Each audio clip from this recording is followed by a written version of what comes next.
Hello, people of the internet. My name is JD Shadow. Before I go any further into the subject of the video that we have here today, I want to bring into the discussion this quote. This is from a website known as E2 Review.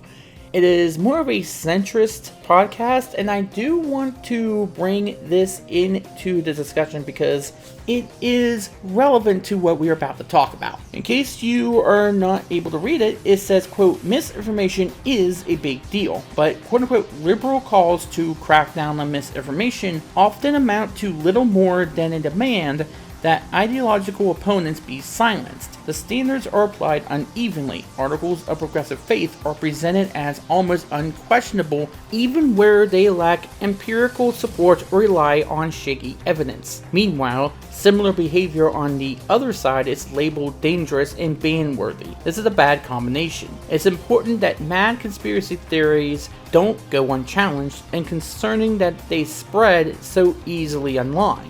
A particular problem on the fringes, but it's also vital that censorship isn't ushered in under the guise of combating misinformation by those who seek limit the parameters of thought and discussion. I want you to keep that in mind. I want you to just keep that in the back of your head because we are going to be talking about Troy Leavitt. He is working on and is a designer for WB Games, and it had been thought that he was going to be working on Hogwarts Legacy. We do not know this for sure. There is no confirmation one way or the other as far as I'm aware. I'm pretty sure that if somebody watches this and they know one way or the other, they might correct me, but I am not completely certain on that. However, someone by the name of Liam Robinson, who is a checkmark on Twitter, we'll get to what he has been known to do here in just a second, tweeted out this. This is a screenshot of Troy Leavitt's YouTube channel. I'm not quite sure if he still maintains this, and keep in mind that WB Games are well aware that he has this YouTube channel. However, Liam Robinson thinks that this is a big revelation because he went on to Twitter and tweeted this, quote, I know this is just shocking, but the lead designer of Hogwarts Legacy is Troy Leavitt, a far-right YouTuber who used to make anti-fem and pro-GG videos.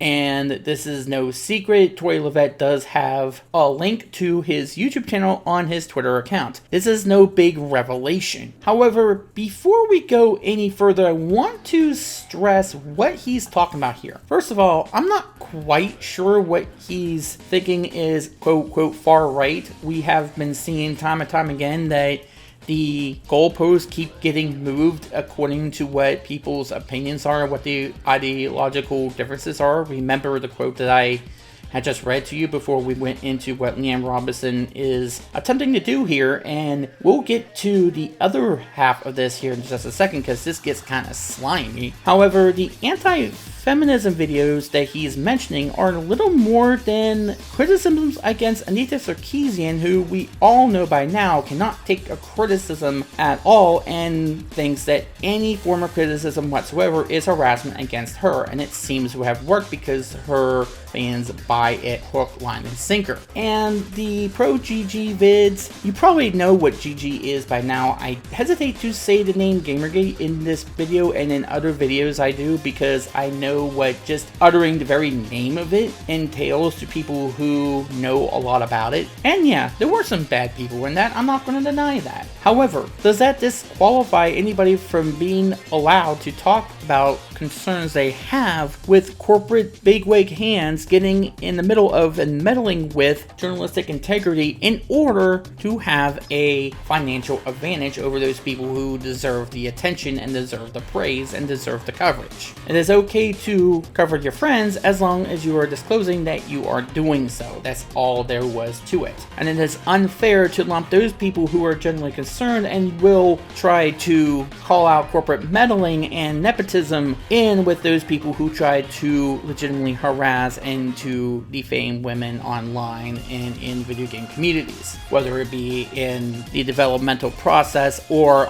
on the end user side. It is possible to do both, call out nepotism and non-disclosure, while still calling out when somebody is harassing or threatening somebody, whoever it might be, whether it be a minority or somebody else online or in any sort of situation. But keep in mind that these are ideological differences that people might have, and Liam Robinson is tweeting this, and my first thought when I read this is, what's the crime here? What exactly is he saying is a problem? Maybe it has something to do with him believing that Anita Sarkeesian is the face of feminism, or perhaps that he believes anybody that does not think exactly as him is a far-right YouTuber, or maybe he does not like that YouTubers do not have middlemen, do not have to worry about corporate meddling. Well, corporate meddling in theory, we know how some people are right in the moment, and they do not have to worry about somebody like EA or Activision or anybody like that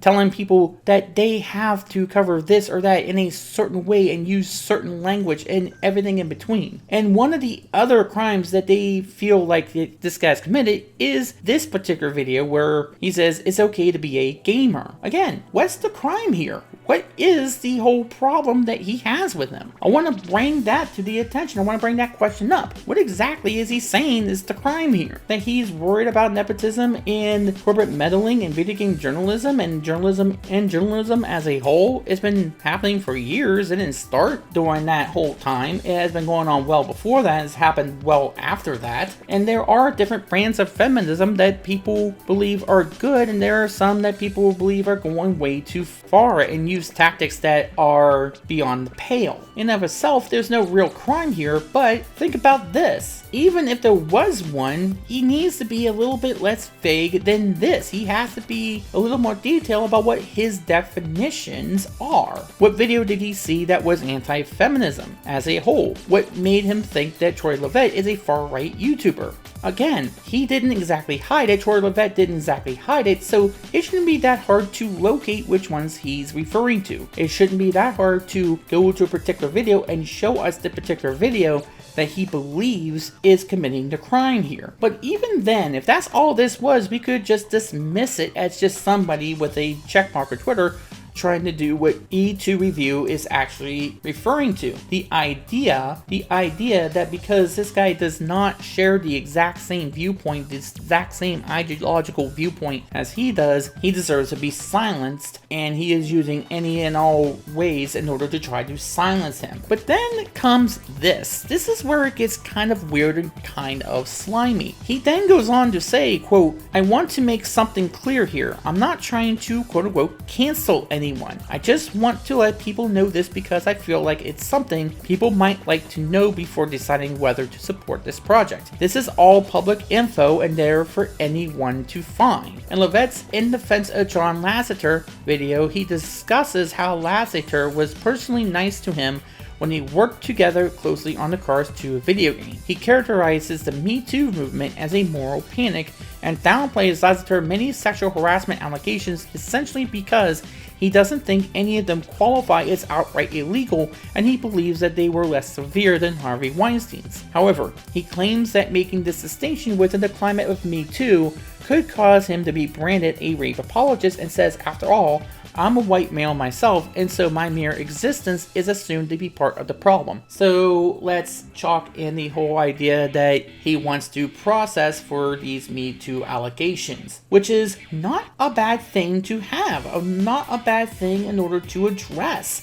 Since, yeah, some people have used the Me Too movement in a sort of revenge tactic. Are we unaware of what Ozzy Ansari had to go through, or what Angry Joe went through? This kind of stuff does happen. So to see Liam Robinson go into a bit of a tangent and trying to further be as vague as possible and try to think that everybody who criticizes the movement is lumped into a box and nobody would use these movements in a malicious manner is very troubling. And he seems to be now freaking out when people are calling him out on it. When you take a look at his recent tweets, he says, cancel culture whiners and pseudo intellects are so mad at me, lol. People really think that I have the power to cancel people or make them lose jobs or whatever.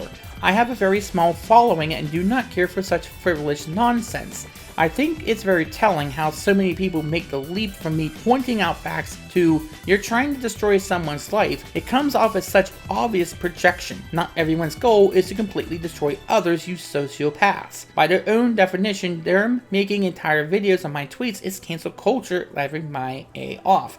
These people aren't very smart. So let's review what he is actually saying here. First things first, he is saying that he wants to just bring these things to people's attention, that Troy Leavitt had this YouTube channel. First of all, if he already had this YouTube channel and WB Games had no problem with it, then game over. He doesn't seem to be willing to hide the fact that he had the YouTube channel. He doesn't see it as a big problem, so what exactly is the goal here? If it's not cancel culture, then what is it then? He's saying that he doesn't want to cancel anybody, then says more things that he believes are big problems with this particular person, and then goes and retweets people who are actually covering the things that he has put forth. Again, if it's not cancel culture, if he's not trying to cancel the person, then what exactly is he doing? Seems like what he's doing is putting red meat out there for the wolves to feed on, and then when somebody actually does come out and actually tells him what he's actually doing,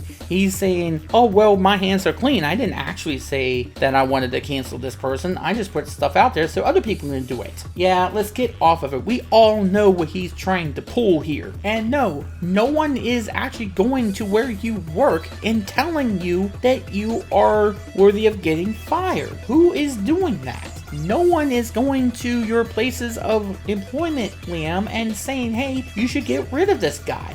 Which, by the way, if he's actually trying to say that he is somebody who is a nobody, he is, well, mistaken. Because according to his Twitter bio, he's a person who uncovers lost games and other scoops, makes videos for Did You Know Gaming, freelance for Unseen64 Nintendo Life, and he has a business and tips email account. And he is a checkmark on Twitter. He's a verified checkmark on Twitter. So apparently he has some pull. Apparently he is somebody that people do listen to. Case in point, when he posted this particular tweet that brought up Troy Leavitt, suddenly Fanbyte, Kotaku, PSU, Point, Screen Rant, VG247, PC Gamer, and Pig News all posted quite copy pasta this entire thing almost word for word, with only their headlines and stuff like that being edited just so people think that this is something that they just came across and they're not just copying and pasting everything word for word. Yeah, this guy is just a nobody. I don't buy it for a second. Of course, WB Games right now are telling all of these people to go get bent,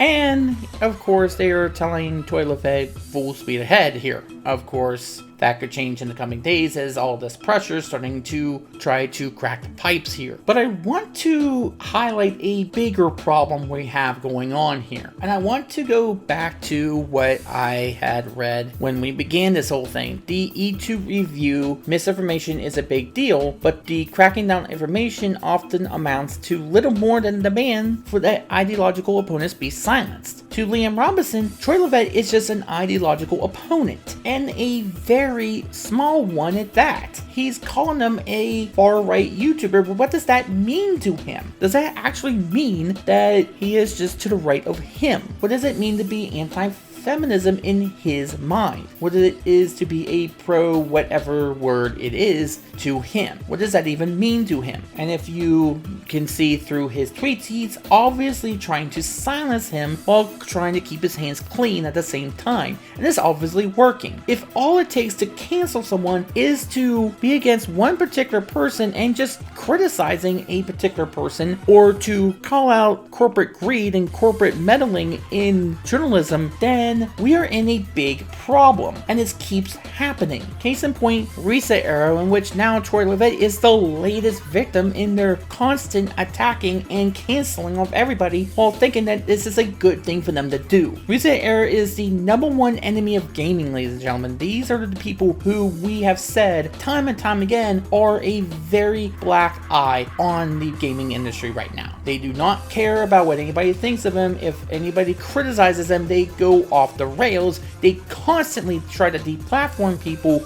and never let go of a grudge, and they have done even more than that. They have doxed people, they have made people lose their jobs, they have attempted to have games change for 2 seconds of a frame of animation, which they could have clearly just ignored or missed, and bans anyone with even a hint of a dissenting opinion or an ideological difference. How can anyone get a balanced viewpoint or a balanced discussion on a site in which the people who are running a site purge anybody who has any kind of different opinion than their own, and then have those people who are staying on the site be as activist as anybody could ever imagine? A site that I would remind you has developers and industry execs and journalists who are also going into the site and posting there as well in agreement with what these people are saying. And then those journalists are probably going around and then regurgitating every single last little detail of what ResetEra says, but saying it in such a way that the unsuspecting mainstream public will not realize that it's coming from this fringe website. There is no reason in the world that a website such as this should have that much power over the video game industry. There is no reason why some people in the gaming journalism scene should have that much power over what happens. But yet, they seem to hold all the cards as to whether or not somebody is allowed into the video game circles because they don't agree completely with what they believe. Even if you are the left wing, even if you are a progressive, even if you are a Democrat, if you do not believe with their authoritarian viewpoints, you are axed permanently. And no one will ever let you forget it or will let you back in. And yes, ResetEra is public enemy #1 here because they have done this constantly, time and time again. They did it with Talamalka and NeoGAF. They have done it with PewDiePie. They've done it with Total Biscuit. They're doing it right now with Troy Leavitt. And everybody at CD Projekt Red and everybody in between, they have done this time and time again. And it's happening right now, and everybody in the gaming media sphere is going along with it. Why? Because they too have an elitist attitude about this. Coverage of video games should be because you have done a great job with your game, that you have made a game that deserves the attention because you have made something that is artistically worthy of attention, not because you share political viewpoints with another person. And you should not be shoved out of any circles and forever tarred and feathered just because you are not agreeing with that 1% when you agree with the other 99 of what anybody says. This is ridiculous. This should not keep happening, but it happens every single day. This was happening for years now, and it's gotta stop. It needs to end, because who is next? Who's the next person that gets this target just because they didn't agree with a little thing of what they were saying? How much more power are we going to give these people before we say enough? Why is it that we have to be the ones that say this? We should not have to be the ones to say it. The mainstream people should be the ones to say it. This should not be something that only those people who you deem far-right YouTubers to say. This should be a standard thing that every single person should apply to their daily vernacular in the gaming industry. Yet, we have to be the ones to say it because the people who are needing to say it are the ones who have a vested interest to making sure that stuff like this continues forever and ever. People should know who I am and what I stand for, yet I have to tell people that daily on these videos. Why? Because something might be taken out of context and may be taken out of context anyway, and then I will get tarred and feathered for it. It has happened before. I should not have to be scared to talk about a certain thing on YouTube. I should not have to be scared to talk about something on the basis that I might go into my Twitter account and see that someone has blocked me just because somebody has deemed me as somebody they should not be listening to. And these are not just people who are just random people on Twitter that I ended up following. These are people who I have probably followed for years, who I consider good friends of mine, who might have gotten the wrong idea about what I have said and then thinking that I am this or that they, because these greedy corporate bigwigs and the journalists who fuel them and fuel each other, I might add, decide that this is how they're going to label people. And if this really happens, if Troy Leavitt actually does get canceled and fired from WB Games just because of somebody's ideological difference from him, then we are in a bad spot. Even if we don't share the same viewpoints as we did 10 years ago, that is still enough for somebody to find what we have said 10 years ago and think that we have just now said it. That is where we are. It has happened with Gina Carano. It is happening right now with Troy Leavitt. It has happened in the past with Chris Pratt, and it is still happening with Fifi Stardew Leaf, if you remember that whole shabacle, and it's still happening. They're still attacking her for the Space Buns thing. Probably happening with all sorts of people throughout the country who do not have such support circles around them, who don't have anybody to go to, who do not have anybody that they can turn to if they get this kind of attack on them. I'm going to leave you with, again, the E2 review quote. I'm going to read it to you one more time, and then I'm just going to close this out because I think you guys get the point. Misinformation is a big deal, but liberal calls to crack down on misinformation often amount to little more than a demand that ideological opponents be silenced. The standards are applied unevenly. Articles of progressive faith are presented as almost unquestionable, even when they lack empirical support or rely on shaky evidence. Meanwhile, similar behavior on the other side is labeled dangerous and ban-worthy. This is a bad combination. It's important that mad conspiracy theories don't go unchallenged, and concerning that they spread so easily online, a particular problem on the fringes. But it's also vital that censorship isn't ushered in under the guise of combating misinformation by those who seek limit the parameters of thought and discussion for political reasons. I'm JD Shadow, and that just happened.